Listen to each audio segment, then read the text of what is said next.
executive in residence in the Management and International Business Department at Loyola University, Maryland. And it's my pleasure to do this video interview today with TJ Scalfaro. And we put this interview series together so that we could try to give our students a flavor for what life is like in the business world today. And more importantly, hopefully answer some of the questions that they may have in an era where the pandemic has kind of closed off a lot of opportunities that they've had. So TJ, thank you for making time to speak with our students about your career and some of your experiences and where you work. Would you mind taking a moment and just telling us who you are, or give us a quick idea of what you do and where you do it? Sure. So my name's TJ Scalfaro, as Dave mentioned. I actually went to Loyola for my undergrad degree. I graduated from the business school in 2013. I concentrated in marketing, though, not in the management and international business department. And since then, we'll forgive you for that, by the way. That's okay. Since then, I've worked in a slew of relationship management and sales roles, nature of the marketing program. And currently, I'm working for 2U Inc., which is a education technology company based out of Lanham, Maryland, which is right outside of DC. Obviously, I'm currently working from home, as we all are these days. I reside in Baltimore. I'm currently living outside of Fells Point. Been here for the last 6 or 7 years. 6 years, because I spent like a year or so outside of Philly where I grew up after I graduated from Loyola. And I'm been asked to be on this board since I had some previous involvement in connection with Professor Cummings. So a lot of you might be familiar with his business policy course. It's very work intensive, but honestly, that was one of my favorite classes, and it has served me the best to this day in my career. Well, that's great. Good. So, for our students' benefit, some of our board members are, senior executive types. You're actually sort of in your early third of your career, which is actually nice. Right. I think you've got some great insights that are going to be very current and mid-level management there. Yeah, absolutely. And you're into a management role. So, I left that part out. I'm actually, for title wise and what I do for 2U in the education technology sector, we partner with universities and we help them put their graduate programs online, which is super timely right now. However, we have continued to help them through this COVID era, getting the rest of their programs online, or assisting faculty with at least minimal baseline training for pivoting to the Zoom technology and pivoting to turning their curriculum into an LMS, a learning management system, and how that can all work. Specifically in my role, I'm a program director for our NYU and Yale partnerships. So essentially you have two wheels here. You have one wheel of the 2U side, the other wheel is Yale, or the other wheel is NYU. And I'm the axle in between those wheels to make sure that like all of the spokes on the wheels are keeping the wheels intact. And there's almost a reciprocal spoke on either side from 2U to the university, and making sure that the messaging is getting back and forth consistently so that 2U, as a for-profit business who's trying to go so fast, is not going too fast to spin the wheels out of control from a typical academia setting that the universities have. So I play a hypothetically unbiased party there in the middle to keep that wheel moving forward straight. That's a great image. I'd never thought of it quite that way, but really trying to synchronize the relationship between the various groups. And, despite the marketing background, it sounds like a lot of what you're doing would draw on elements of management, elements of managing teams, all those kinds of things. Is that a fair assessment? 100%, especially for the fact that I currently do not have any direct employees, but like I was talking about the spokes, there are like upwards of 10 to 15 different departments at 2U that I oversee, and I'm responsible at the end of the day for what they're doing in their jobs, but none of them report to me. So I have to manage through influence. So I have to lead others and build up that rapport with them and that type of trust, so that when I'm asking for X, Y, and Z, they're willing to do it, even though they don't actually report to me. It's a manager, it's managing, or it's influencing rather than managing.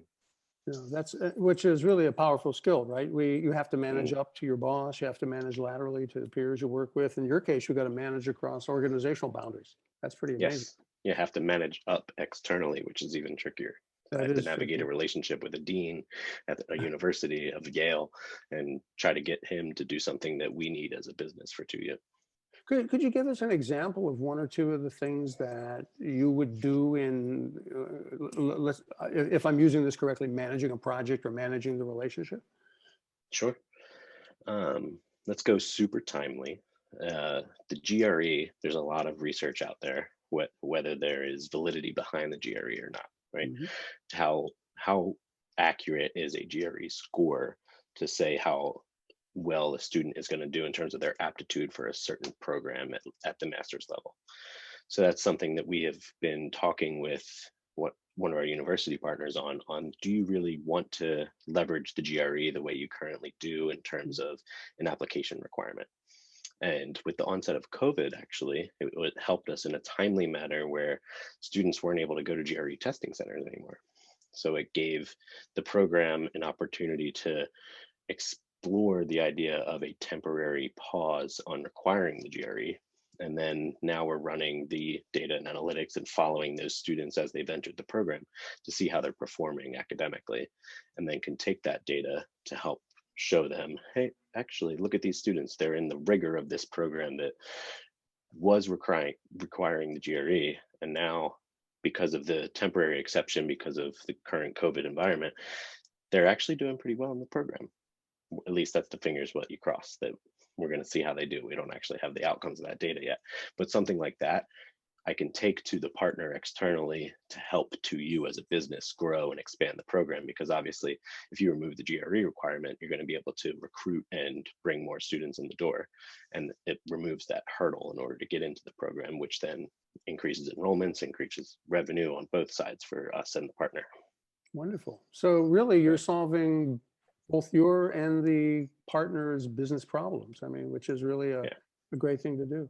You know, Yeah. you've certainly been there long enough to see what life was like before COVID and post COVID. Mhm. And I realize a lot of your challenges are with the partners that you have, but what sorts of things internally, have been different for you within 2U, right?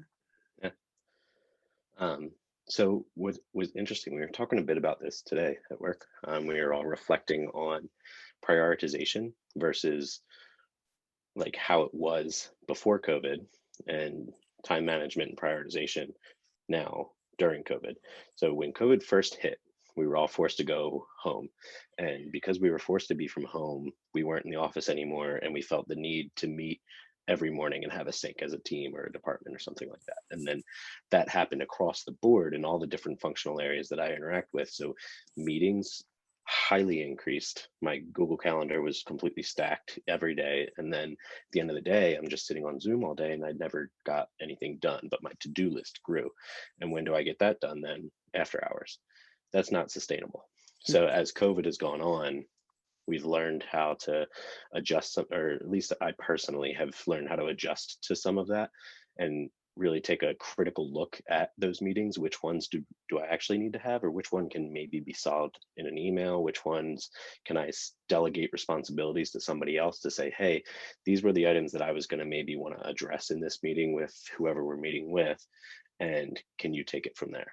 And if they feel comfortable doing so, they can run it and then just report back on the outcomes to me.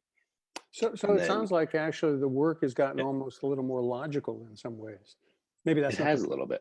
but yeah. It's like it's forced me at least to be a lot more critical on Mm. what I spend my time doing. Good. And the fact that I'm in an MBA program, I left that out in the beginning. I'm an MBA candidate at Syracuse right now in one of our online programs through 2U. Uh, However, that like really forced my hand. Pre-MBA candidate, I was spending 60, 70, 80 hours a week on my job. And that included some evenings, some weekends. But being in an MBA program, I'm forced to stop because I have to pivot and start my schoolwork because that takes 20 to 30 hours a week. Mm. So having that balance there, or forced balance, has made me really take a look and say, you know what, if my to-do list isn't fully crossed off, or all of these emails aren't completely read and responded to by the end of the day, if I have a certain rule set in place, like my personal rule is if I receive that email before noon, it's getting a response that day. if it's not a full response of a full answer, it's going to at least be a, hey, I've seen this, I'm looking into it for you. But after noon, then it's okay to let that one go unread until first thing tomorrow morning. So I think that's really good advice, for our students. I mean, we have to kind of Hmm. think about how you can control what you can within an environment that you can't control. It's Correct. Some of the yeah, practical things of it. And practical like things. I have my to-do list here. Like I'll show you. You won't be able to read it, but I'll show the length of it. You're This going to is scare everybody. here That's right. today, Yes, that's right. right? And if you saw, there's only 1, 2, 3, 4, 5, 6 things crossed off on it right now. Yeah. And those top, I would say the top 6 lines have been on my to-do list for months because they're just the ongoing Yeah. tasks that don't necessarily have high priority Hmm. or high urgency, but they're still important. So they're still on the list and they're going to get slowly worked on as time goes on. They're more longer term goals. But So the more what are high the urgency things hit the bottom of the list and get crossed off Yeah, daily. yeah. Sorry. One of the things that I think our students need to really appreciate, and I'm interested in your insights on this, is what and particularly in a COVID world, what does an exceptional worker look like in this day and age, right? What is exceptional Hmm. performance, right? If you're doing it all behind the screen, how are companies evaluating that, TJ? What do you Yeah, what would they need to emulate if they wanted to be viewed as that kind of employee? especially in the work from home environment, it is extremely key to be a go-getter. Because think about being the new person or the intern in an office environment. You're going to constantly be like in the shadow of whoever it is your supervisor is, and you're going to constantly have them at your beck and call. And if I'm struggling with something right here, I can tap them and say, hey, can you help me with this? You don't have that when you're working from home.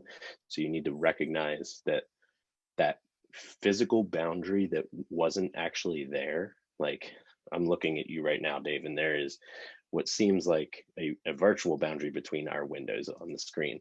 But actually, there's not. Right now, I'm talking with you, and it's like you're in this room, and you need to not hesitate to ask your boss, your supervisor, your manager to hop in a quick Zoom chat or a Google chat to talk through something. They might not have the time right at that moment, but shoot them that G chat or whatever it might be, Slack, and send them the message and say, hey, I'm struggling with XYZ on this project, but would love your insight on it. Because if they have that go-getter attitude and like not being afraid to ask a question, then they're going to be able to do the job that much better.